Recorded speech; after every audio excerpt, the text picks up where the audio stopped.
Hi everyone, welcome back. Last lesson we addressed the question, what is economics? The natural question to follow on from that is, what is the economy? And that's a question we're going to address today. I'm going to use a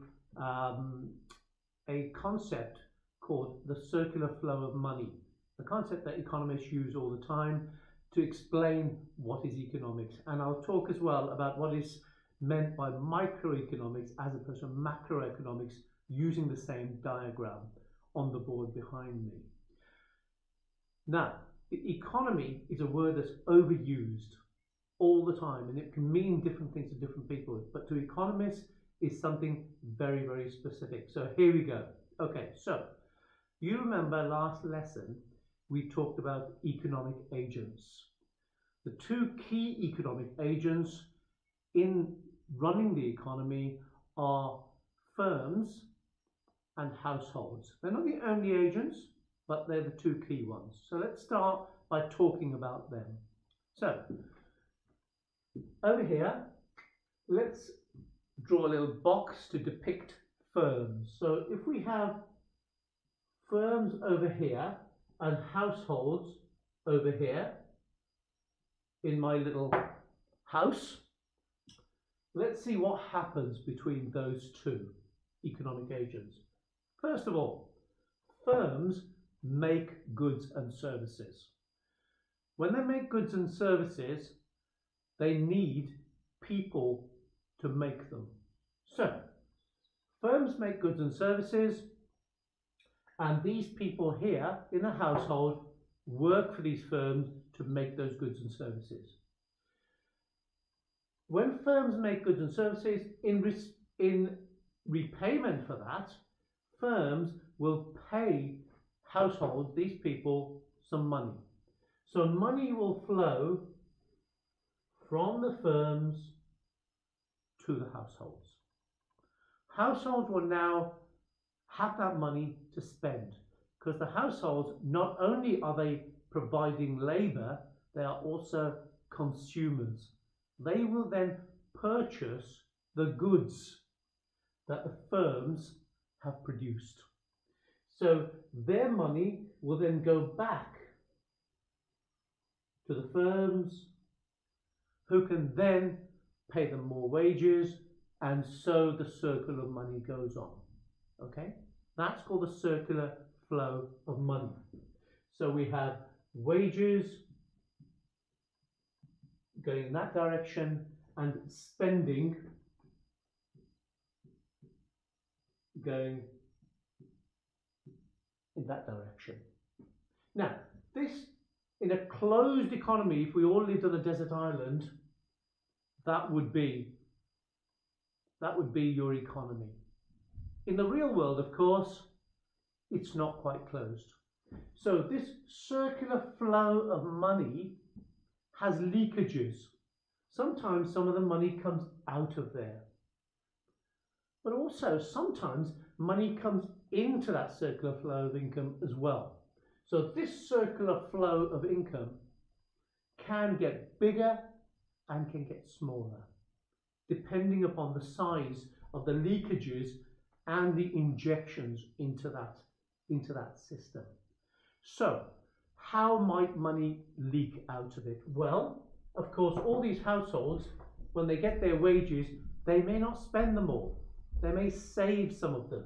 So one leakage, if I show that down here, from the circular flow, could be savings.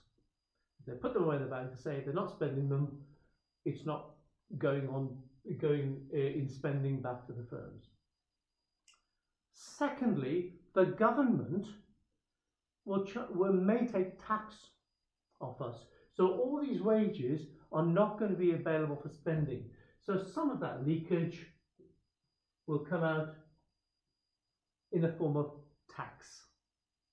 So we have two leakages here so far. Also, we may decide, imagine this is the economy of a country, it may be that we want to buy goods produced by other countries. So we go and buy goods from them. And as we buy goods from them, money from our country goes out to them. That's a leakage. And that is imports. If we import things, that's a further leakage. So let's call that imports, call that M. Okay, so we have 3 leakages out of this circular flow of income. And in fact, that's all there was. This would keep shrinking. But on the other hand, there's money coming in as well. So as well as us buying goods and services from other countries, people in other countries buy goods and services from us. So when we make exports, that's called exports, that would mean that money from abroad will come into our economy. So on this side, we may have exports, which represents money coming into the economy. Okay. In addition, the government takes, we've said down here, the government may take tax from us, but also the government spends money. It provides us with goods and services.